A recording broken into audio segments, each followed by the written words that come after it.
Bulletin का आगाज करेंगे। वज़ीर-ए-आज़म शहबाज शरीफ एक रोज़ा दौरे पर कोयटा पहुंच गए हैं। वफाकी वज़रा और इसहाक डार समेत एहसन इकबाल भी उनके हमरा हैं, जबकि वज़ीर आला बलूचिस्तान और अरकान पार्लियामेंट ने वज़ीर-ए-आज़म और वफाकी वज़रा का इस्तकबाल किया है। तो वज़ीर-ए-आज़म शहबाज शरीफ एक रोज़ा दौरे पर कोयटा पहुंच चुके हैं। वफाकी वज़रा इसहाक डार और एहसन इकबाल भी उनके हमरा मौजूद हैं। वज़ीर आला बलूचिस्तान और अरकान पार्लियामेंट ने वज़ीर-ए-आज़म और वफाकी वज़रा का इस्तकबाल किया। आर्मी चीफ और chief of defence forces field marshal Syed Asim Munir ने कहा है कि पाकिस्तान की मुसल्लह अफवाज मुल्क की जोग्राफियाई सरहदों और दाखिली सलामती के तहफ़्फ़ुज़ के लिए चौकस हैं।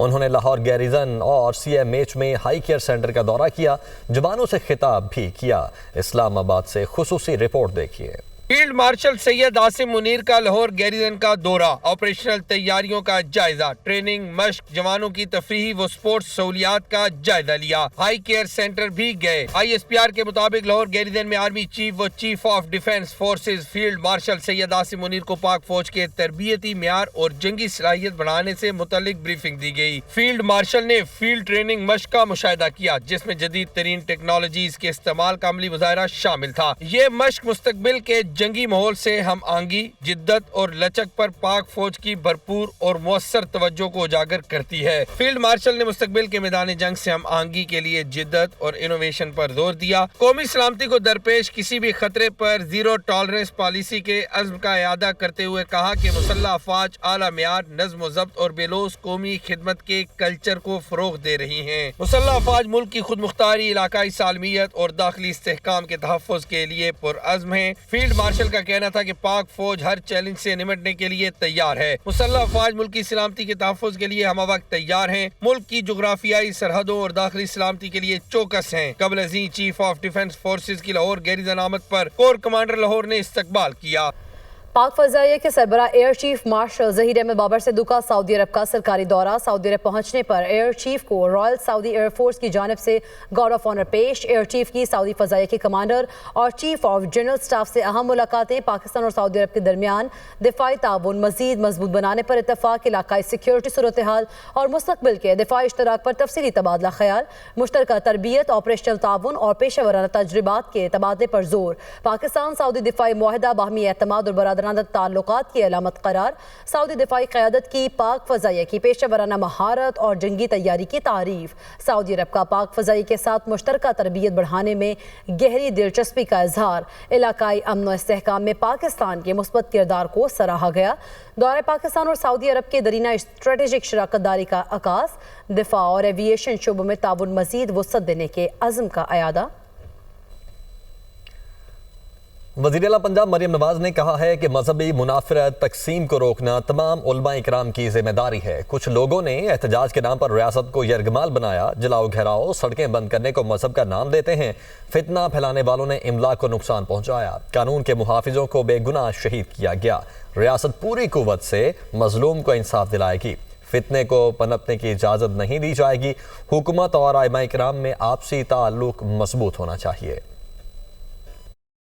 जो मजहबी मुनाफरत है, जो तकसीम है, इसको रोकना खुदा के वास्ते ये आप सब की जिम्मेदारी है, ये उलमाए कराम की जिम्मेदारी है। कई लोग मजहब के नाम पर, एहतजाज के नाम पे उन्होंने रियासत को यरगमाल बनाया। वो कानून नाफिज करने वाले इदारों के जवान, पुलिस के जवान जो अपनी ड्यूटीज पे खड़े थे, आपके मुहाफिज बन के खड़े थे, शहीद हो चुके हैं। सुथरा पंजाब की गाड़ियां जो हमारे गलियों को साफ करती, उनको जला दिया गया, उनको नजर आतिश कर दिया गया और लोगों की इमलाक जला दी गई, लोगों के रोजगार बंद कर दिए, घरों को वीरान किया और वो अपने आप को एक मजहबी जमात का नाम देते हैं। तकरीबन 80,000 के करीब पूरे पंजाब में मसाजिद हैं। इस वक्त में 2026 में अभी भी बहुत सारे मसाजिद के जो इमाम हजरात हैं उनको अभी भी 5,000 रुपया महीना मिलता है। हम आपको प्रॉपर बैंक ऑफ पंजाब के कार्ड्स के ज़रिए ये माहाना जो 25,000 की अमाउंट है, ये हम आपको मुंतकिल करेंगे आपके बैंक अकाउंट्स में।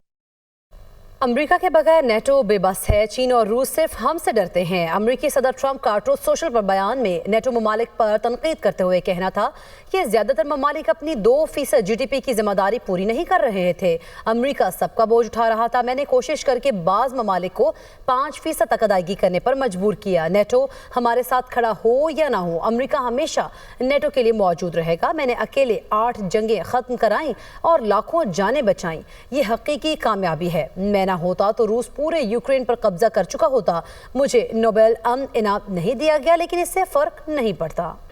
अमेरिकी बहरिया और कोस्ट गार्ड्स ने वेनेजुएला की नाकाबंदी से बच निकलने वाले रूसी बहरी जहाज पर कब्जा कर लिया। यूएस यूरोपीय कमांड का कहना है कि अमेरिकी कोस्ट गार्ड्स और फौज ने मुश्तरका कार्रवाई के जरिए ऑपरेशन मुकम्मल किया। रूसी तेल बरदार जहाज को अमेरिकी पाबंदियों की खिलाफ वर्जी पर तहवील में लिया गया। रूसी वजारत खारिजा का कहना है कि अमेरिका कब्जे में लिए गए ऑयल टैंकर पर मौजूद रूसी शहरी वापस करे। टैंकर पर मौजूद शहरियों के साथ इंसानी सलूक अपनाया जाए। अमेरिका रूसी शहरियों की जल्द वापसी में रुकावट न बने। सूरत हाल पर गहरी नजर है। इंसानी हुकूक की पासदारी का मुतालबा करते हैं। अमरीकी स्पेशल फोर्सेस की मुमकिना नई फौजी कार्रवाइयों की तैयारी। वेनेजुएला मिशन के बाद अमरीकी फौजी तैयारों की बड़ी तादाद में बरतानिया आमद। बरतानवी मीडिया के मुताबिक जदीद अमरीकी लड़ाका तैयारे बरतानवी रॉयल एयर फोर्स के हवाई अड्डों पर तैनात अमरीकी C-17 और AC-130J तैयारे शामिल हैं। AC-130J तैयारे खुफिया कार्रवाइयों में अमरीकी स्पेशल फोर्सेस को फजाई मदद देते हैं। अमरीकी तैयारे मशरिक़ वस्ता में ऑपरेशन के लिए इस्तेमाल हो सकते हैं।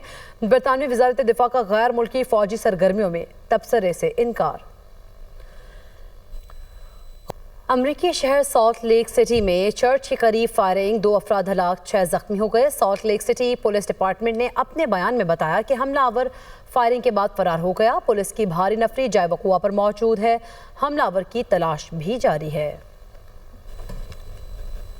मुल्क में ब्रॉडबैंड सारिफीन की तादाद 15 करोड़ 20 लाख से तजावुज़ कर गई है। 700 मेगाहर्ट्ज़ स्पेक्ट्रम की बुनियादी कीमत $65 लाख फी मेगाहर्ट्ज़ मुकर्रर। 1800 और 2100 मेगाहर्ट्ज़ स्पेक्ट्रम की कीमत $1 करोड़ 40 लाख फी मेगाहर्ट्ज़ मुकर्रर, जबकि 2300 मेगाहर्ट्ज़ बैंड के लिए कीमत $10 लाख फी मेगाहर्ट्ज़ मुकर्रर है और 2600 मेगाहर्ट्ज़ स्पेक्ट्रम की बुनियादी कीमत $12,50,000 फी मेगाहर्ट्ज़ मुकर्रर है। मुल्क में ब्रॉडबैंड सार्फिन की तादाद 15 करोड़ 20 लाख से भी तजावुज़ कर चुकी है। 700 मेगाहर्ट्ज़ स्पेक्ट्रम की बुनियादी कीमत $65 लाख फी मेगाहर्ट्ज़ मुकर्रर की गई है। हरीम जदून इस्लामाबाद से हमारे साथ मौजूद हैं। हरीम, बताइएगा क्या डिटेल्स हैं?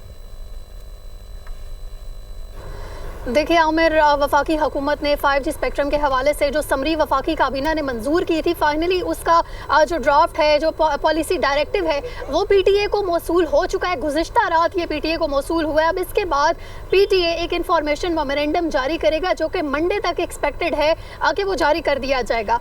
उस इंफॉर्मेशन मेमोरेंडम में जो ऑक्शन है उसके तमाम रूल्स को डिफाइन कर दिया जाएगा। 6 बैंड्स हैं जिनमें नीलामी की जाएगी, जिनमें 700 मेगाहर्ट्ज़ स्पेक्ट्रम जो है वो $65 लाख फी मेगाहर्ट्ज़ जो है। 1800 और 2100 मेगाहर्ट्ज़ स्पेक्ट्रम जो है उसकी कीमत $1 करोड़ 40 लाख फी डॉलर जो है वो बताई गई है। इसके अलावा 2300 मेगाहर्ट्ज़ जो है उसकी कीमत $10 लाख फी डॉलर मेगाहर्ट्ज़ बताई गई है। 2600 मेगाहर्ट्ज़ स्पेक्ट्रम की कीमत जो है 12 लाख, जबकि 3500 मेगाहर्ट्ज़ की कीमत $6,50,000 जो है बताई गई। इससे कबल जो नीलामी है वो 2014 और 2021 में भी हो चुकी है। कामयाब होने वाले जो तमाम हिंदगान है, इसमें तीनों कंपनीज हैं टेलीकॉम सेक्टर की। इसके अलावा जो ट्रांसवर्ल्ड और दीगर जो कंपनीज हैं वो भी पार्टिसिपेट कर सकती हैं। जो इसमें पार्टिसिपेट करेगा और जो ख़रीदेगा उसको तकरीबन 15 साल के लिए लाइसेंस जारी कर दिया जाएगा और स्पेक्ट्रम ट्रेडिंग और शेयरिंग की इजाज़त जो है वो इसी लाइसेंस का हिस्सा होगी। बहरहाल अब PTA ने एक इंफॉर्मेशन मेमोरेंडम जारी करना है जो कि 2 से 3 रोज़ के दरमियान एक जारी हो जाएगा। उसके बाद ऑक्शन जो है हो जाएगी और फरवरी तक वफाकी हुकूमत का टारगेट है कि जो 5G के स्पेक्ट्रम के लिए ऑक्शन है वो हो जाए। जी।